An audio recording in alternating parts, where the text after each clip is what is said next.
இப்போ இருக்கிற காலத்தில் நம்ம வந்து ஏஐ தெரியாதுன்னு சொன்னால் நம்மளை வந்து மேலேயும் கீழேயும் பார்ப்பாங்க. அப்படி ஒரு ப்ரெஷர் எல்லார் மேலேயும் உருவாகிருக்கு. ஏஐ கற்றுக்கிறது அப்படிங்கிறது வெறும்னே ChatGPT, Claudeல வந்து ப்ராம்ப்டிங் கொடுத்து நம்மளோட டாஸ்க்கை பண்ணுறதுல மட்டும் இல்லை. நாங்கள் காலேஜ் படிக்கும்போது மஸ்னகுடிக்கு ட்ரிப் போயிருந்தாங்க. ரேஞ்சர்னு ஒருத்தர் வந்து எங்களை வந்து உள்ள ட்ரெக்கிங் கூட்டு போயிருந்தார். அவர் உண்மையாகவே ரேஞ்சரான்னு தெரியாது.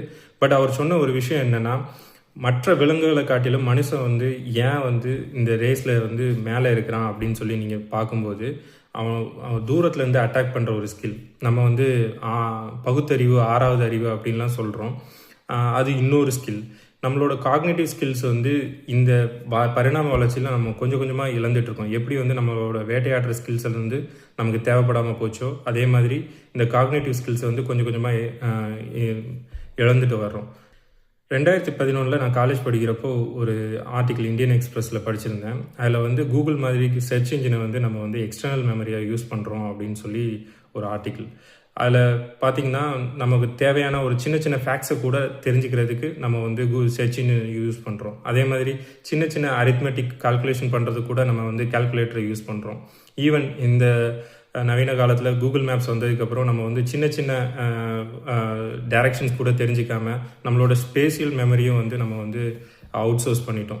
அதோட தொடர்ச்சியாக தான் இப்போது நம்ம காக்னேட்டிவ் ஸ்கில்ஸோட அடிப்படையான நம்மளோட சொந்த சிந்தனையே வந்து அவுட் சோர்ஸ் பண்ணுறோமோ அப்படின்னு சொல்லி தோணுது.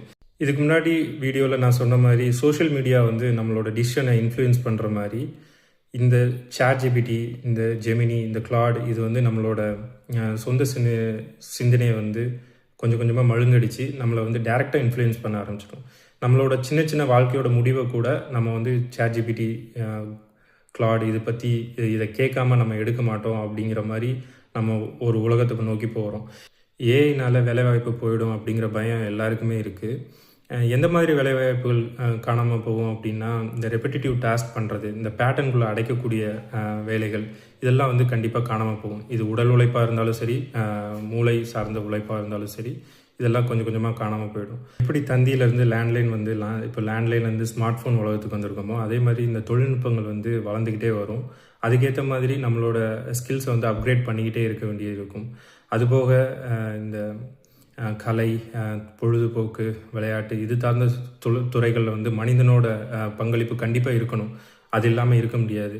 ஸோ அந்த மாதிரி துறைகள் வந்து மிக வேகமாக வளர்ச்சி அடையும். அதுபோக எலான் மஸ்க் சொல்கிற மாதிரி யூனிவர்சல் பேசிக் இன்கம் மாதிரி எல்லாருக்கும் கொடுத்து மக்கள் வந்து அவங்களுக்கு பிடிச்ச வேலையை பண்ணிக்கிட்டு அவங்க பொழுதை ஓட்டிக்கிட்டு அந்த மாதிரி இருக்கக்கூடிய வாய்ப்புகள் எதிர்காலத்தில் இருக்குது.